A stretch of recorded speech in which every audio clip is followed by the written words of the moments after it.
Hello everyone.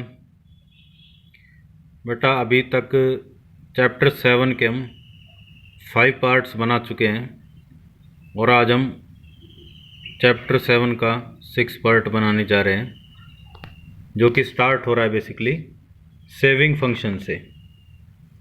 पिछले video में बेटा आपने कंजप्शन फंक्शन, एपीसी और एमपीसी के बारे में पढ़ा था। आज हम सेविंग फंक्शन के बारे में पढ़ेंगे कि सेविंग फंक्शन क्या है। जिस तरह से कंजप्शन और इनकम के बीच आपने रिलेशनशिप देखी थी, फंक्शनल रिलेशनशिप, उसी तरह से अब सेविंग और इनकम के बीच है। तो जैसे कंजप्शन के साथ इनकम का पॉजिटिव रिलेशनशिप था, इसी तरह से सेविंग का भी है।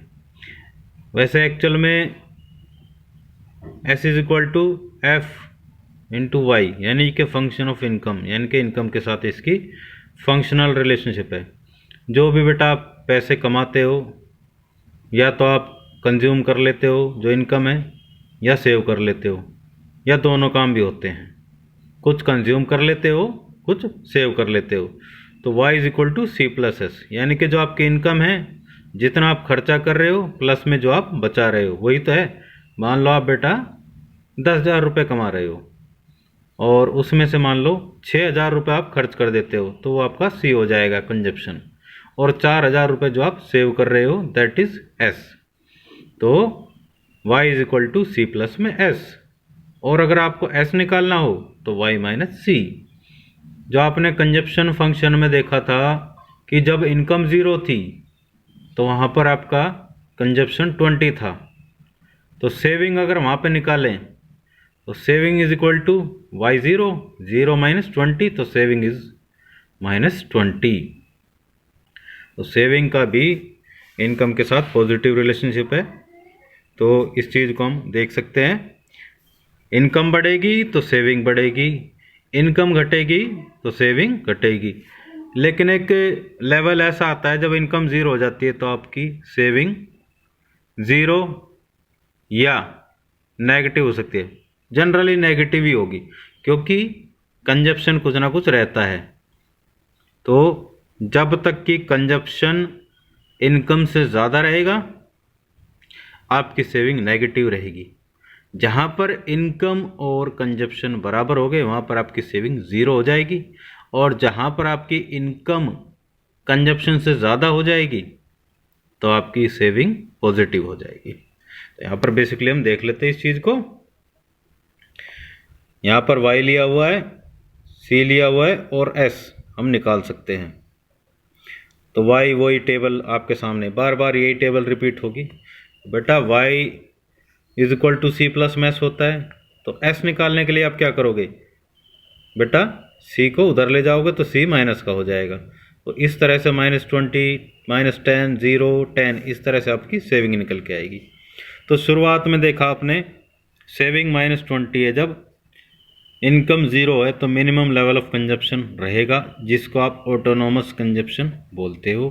तो इसकी वजह से आपकी सेविंग नेगेटिव रहेगी, जो कि -20 है। सेकंड पर आपकी इनकम 50 हो गई, कंजप्शन 60 है, तब भी आपकी सेविंग क्या है, -10 है, क्योंकि आप खर्चा ज़्यादा कर रहे हो, इनकम कम है। तीसरे लेवल पर 100 आपकी इनकम है, 100 आप रुपये खर्च कर रहे हो, तो बेटा no saving, saving is equal to 0, तो कोई पैसा नहीं बचेगा। लेकिन इस लेवल पे आके क्या होता है, 150 रुपये आप कमा रहे हो, 140 रुपये खर्च कर रहे हो, तो 10 रुपये आप सेव कर रहे हो। तो इस तरह से आप ये चीज़ें निकाल सकते हो। अब बेटा बेसिकली हम डायग्राम देख लेते हैं सेविंग फंक्शन का। वही आप यहाँ पर इनकम लेके चल रहे हो, यहाँ पे सेविंग, उसी तरह से आपने ड्रॉ कर देना है। क्योंकि शुरुआत में जब इनकम आपकी 0 है तो ये -20 से आपकी सेविंग स्टार्ट हो रही है। 100 पे ये बराबर हो जाते हैं, जहाँ पर इनकम और कंजप्शन बराबर हो जाता है। तो इस लेवल पे ये आके यहाँ इंटरसेक्ट करेगी वो एक्स एक्सिस पर, क्योंकि यहाँ पर आपकी सेविंग 0 हो जाएगी। फिर इसके बाद जब 150 रुपये आप कमा रहे हो तो 140 कंज्यूम करोगे तो 10 आपकी सेविंग होगी, जो कि आपकी सेविंग ये है। तो इस तरह से आप देख सकते हो। ओ एक्स एक्सिस पर आपका वाई इनकम और जीडीपी है, ओ वाई एक्सिस पर बेटा आपका सेविंग है, और OY1 पे आपका ये -20 जैसे दे रखा है, ये माइनस सेविंग आपकी, यहाँ पर माइनस सेविंग है। तो इसके बाद ये चीज़ आप देख सकते हो कि बेटा शुरुआत में वही है, घुमा फिरा के वही बात आएगी कि शुरुआत में जब इनकम कंजप्शन से कम रहता है, जब इनकम ज़ीरो है तो सेविंग नेगेटिव रहेगी, और इनकी पॉजिटिव रिलेशनशिप होती है, राइट वर्ड है, ठीक है, क्योंकि इनकम बढ़ती है सेविंग बढ़ती है। फिर उसके बाद एक टाइम ऐसा आता है कि एस लाइन क्रॉस करती है एक्स एक्सिस को, जो कि मैंने यहाँ पे बताया है।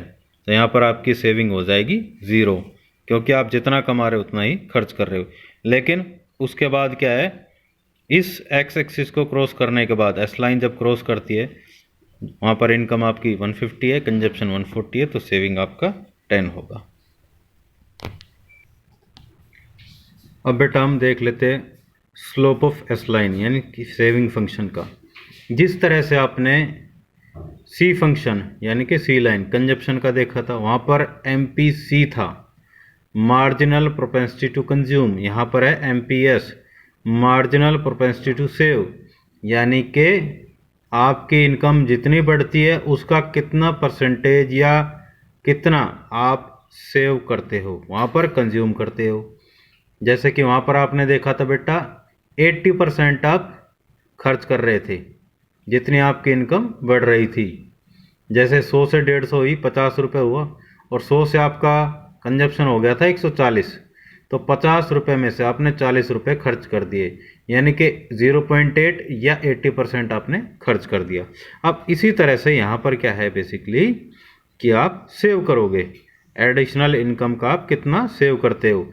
MPC था delta C divided by delta Y, यानी कि इनकम में चेंज होने से आपका कंजप्शन में कितना चेंज हुआ था। यहाँ पर सेविंग है तो यहाँ से सेविंग देख लेंगे, delta S divided by delta Y। तो यही इसका क्या है बेसिकली स्लोप है एस लाइन का। यहाँ पर देखो वही 20% आप सेव कर रहे हो क्योंकि 80% आप खर्च कर देते हो। तो इसको निकालने के लिए बेसिकली क्या है, डायग्राम वो का वो बनेगा।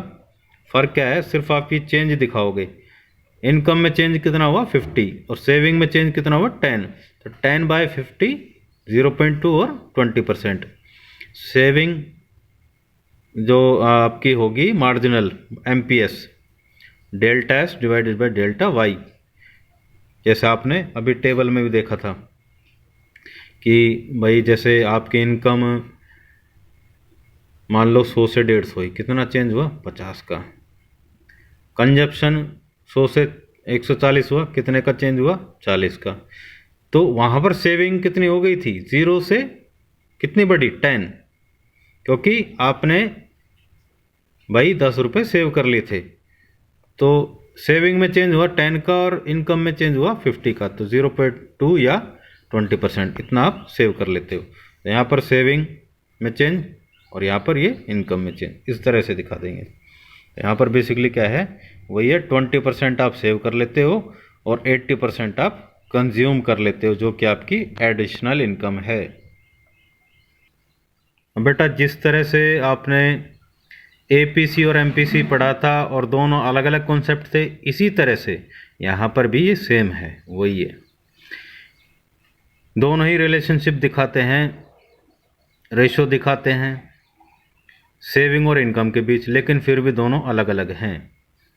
APS क्या है, S/Y, average propensity to save. तो सेविंग आई आपकी 10, टोटल 150 था, ये आ गया 0.067, ठीक है।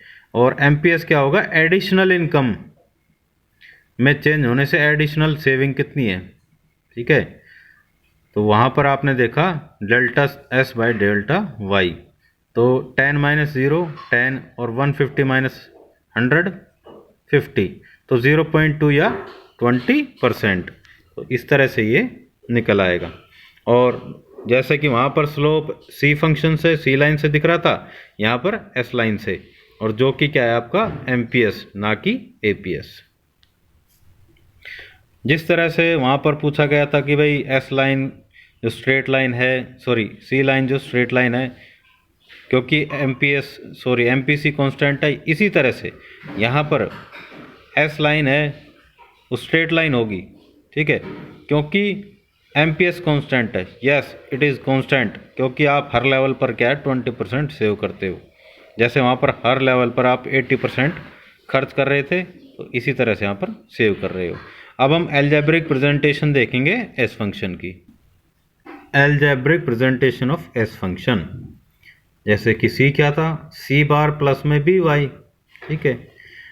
अब बेटा सेविंग और कंजप्शन में इनवर्स रिलेशनशिप होता है। आप कंज्यूम ज़्यादा करोगे तो सेव कम करोगे, और कंज्यूम कम करोगे तो सेव ज़्यादा करोगे। तो इसलिए क्या है, यहाँ पर सी बार के सामने माइनस लगा दिया है, और वहाँ पर बी क्या था, एमपीसी, ठीक है। तो इसी तरह से ये एमपीएस क्या होगा, 1 माइनस बी, ठीक है। एमपीएस वाई भी आप लिख सकते हो इसको, जैसे वहाँ पर एमपीसी या बीटा वाई लिखा था, तो यहाँ पर एमपीएस वाई भी लिख सकते हो। अब ये माइनस सी बार क्यों लिया है, क्योंकि ये एक्चुअल में क्या है, एस की वैल्यू है जब इनकम 0 होती है। 1 minus B MPS income Y से डिनोट हो रखी है। अब आपको देखना है किस तरह से निकालेंगे। अब सी बार मान लो यहाँ पर हम 20 लेके चल रहे हैं, एमपीसी आपको पता है 0.8 है।